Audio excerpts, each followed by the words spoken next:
to Bad Larry.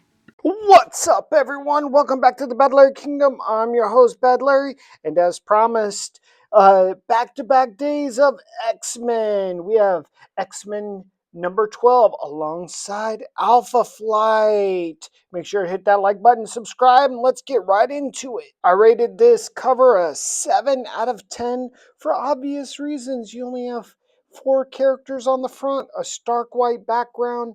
If you compare it to last week's or yesterday's episode, X-Men number 11, there's so much detail. You have the full team on there. I don't know what Ryan Stegman is going through. He's the cover artist for this issue. I don't know if he's just going through something and he feels like he's overworked or whatever, but uh, what he does deliver, the characters are drawn very well, but I don't know if it's taken him a long time to draw them or whatever, but there's no background. There's only 4 characters. I thought that he should have been the main artist for this series as well, but who knows? Let me know if you know anything about what's going on with Ryan Stegman.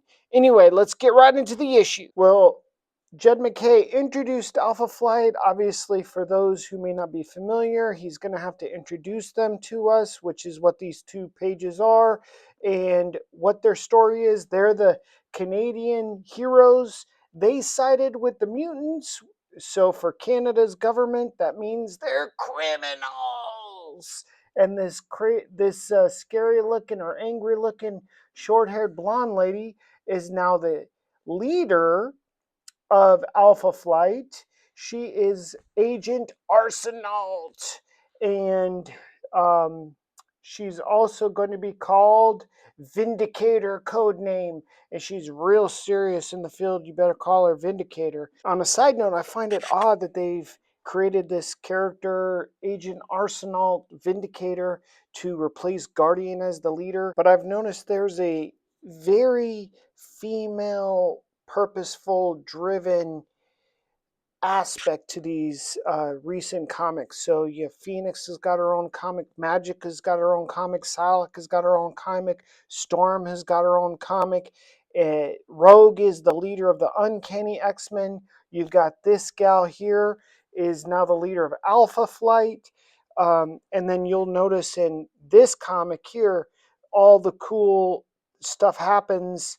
All the kick-ass action comes from the females. So I don't know if it's purposeful from Marvel that they are directing the writers and creators to ensure that there's a lot of female-driven, female-led teams in action, but it's noticeable and it seems kind of forced. Anyway, so you're seeing Alpha Flight, they're prisoners.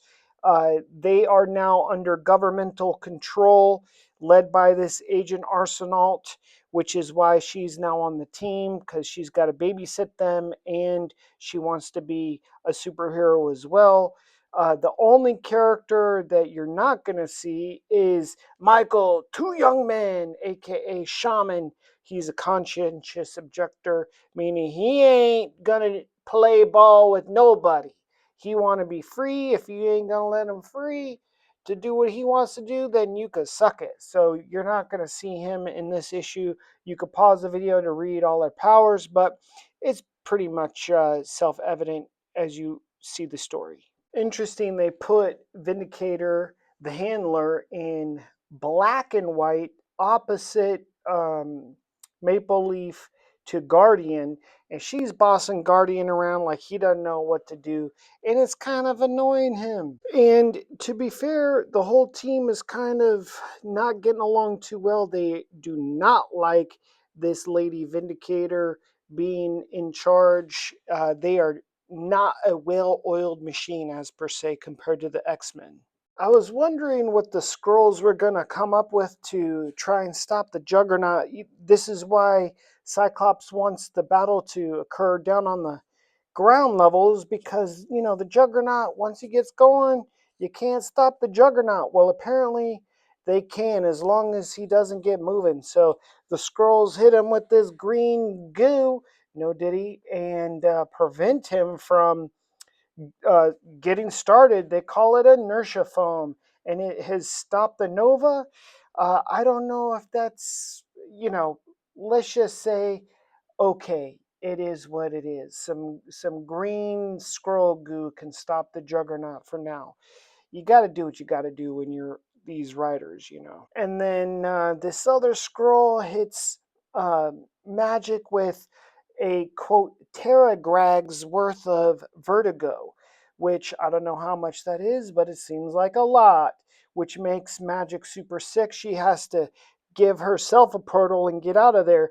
The main point is these scrolls are bounty hunters. They are clearly well prepared to battle these X-Men. They know their weaknesses and their strengths, and they've come prepared to take Cyclops and battle the other X-Men in doing so. Wow, they really do make the villains really ugly. I will tell you that. The little guy with the machine arms and machine leg and devil horns, that's Captain Carcos. And the big fella looks like is Dr. Zento Starblood. And Starblood is familiar with both Kid Omega and Temper, but they've got orders and they're only paid to collect Cyclops. Alpha Flight, the Canadians, are now on board the Skrull ship, which is an actual living creature, which is interesting. They're fighting their way to what would be the engine room, which is actually a real heart of the beast, which is cool. And this is what I'm talking about. You've got the leader of the X-Men, Cyclops. Again, we saw this last time. He was chained up. He had his eyes all messed up, and now they've got him with the uh, visor on, and he's all tied up again. I've already seen this from the Krakoan time when he was tied up. It's kind of I'm over Cyclops getting tied up and having his they know how to stop him so easily. They've got this ruby uh, visor on him that he can't fight back. So he's basically helpless, but is he? And the whole purpose of why they're collecting him is, the Phoenix is out there, and she's causing havoc for these space pirates, and they think if they capture Cyclops, then they can use him as leverage to control the Phoenix. So these space pirates, they had planned to battle the other X-Men, but they weren't counting on the Alpha Flight also being there. So Alpha Flight is now working with Temper because the Guardian and Vindicator can manipulate the electromagnetic field, and they can use Temper's fire and basically boost it. And their whole goal is to prevent the space pirates from exiting Earth's atmosphere. Once they get out of the atmosphere, then it's going to be harder to rescue everybody. I briefly talked about this last episode. The art with these new comics using digital coloring and the better production and the better coloring is producing fantastic pages. This page of Vindicator and Guardian working with Temper and the Marauder ship attacking the Skrull ship. It's very cool. And now you see the two space pirates are getting word, uh-oh, they've lost communication with chamber number 1, which is an actual heart. So the Alpha Flight team has knocked out all of the Skrull soldiers and are about to destroy the engine or the heart of this flying Skrull ship beast.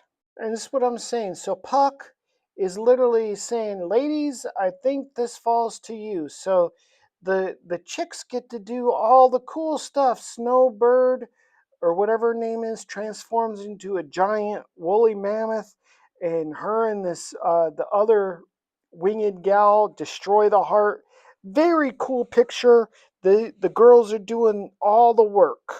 The two space pirates are saying, "Oh, you got one heart, but these beasts got two hearts." And Cyclops says, "Oh, you didn't count how many people you captured on my team. There's still one that's roaming about free. I can't lie. I think this is probably Nitho Diaz's best drawn issue. The art is amazing, and you can see back-to-back pages. Psylocke and Magic, they are the obvious focuses of each page. And again, this is what I'm talking about. The chicks do all of the heavy lifting on these two teams, and in this issue, and even last issue. So Psylocke takes down the second heart. She's got all the enemies at her feet. Speaking of feet, I think it is funny. Instead of drawing 2 feet for Psylocke, it was easier for Nitho Diaz to draw 2 dead or knocked out scroll half men than draw the feet. I think that's so funny how hard it is for these people to draw the feet. This is probably Nitho Diaz's best depiction of Psylocke and her Psyblade. It's very, very cool. And then you see Magic is back, and she's getting back in the game. And this is probably Nitho Diaz's best depiction of Magic as well. And again, no feet drawn. She in the snow. Can't draw them feet, people. Just in the nick of time before the giant fish uh, ship crashes, Magic grabs Cyclops and the rest of the X-Men and Alpha Flight, and tells the space pirates that calls them losers. She's so cool. And she saves both teams just in the nick of time before this giant flying fish spaceship, scroll ship crashes and burns. And just let me clarify. I've already said that Magic is my second favorite X-Men mutant character right now. I, I love Psylocke. I love Jean Grey. I don't have a problem with the female heroes or female characters. It just seems interesting that recently there's a lot of female driven books, female driven, purposely put in female led teams. It just seems unbalanced. So the X-Men and Alpha Flight saved the day. They saved themselves. The 2 space pirates are going to go back to the Skrull Empire. Corsair is going to collect a bounty on them, even though he didn't do jack to earn that. But it is what it is. And then Cyclops is like, hey, you guys are going to, what are y'all going to do? And Guardian tells Cyclops, well, he's still under the thumb of the Canadian government. They're still technically criminals. So, he's just going to keep doing good to rub it in the face of these politicians that they've made the wrong decision in calling them criminals. It's really not that, you know, big of a punch of an ending. The big thing is that uh, it was told that Professor X has escaped his imprisonment, which is odd because he kind of self imprisoned. He thought that, he needed to be in prison. He was fine with it. But now all of a sudden he's not. And now he's escaped, which is the start of the manhunt.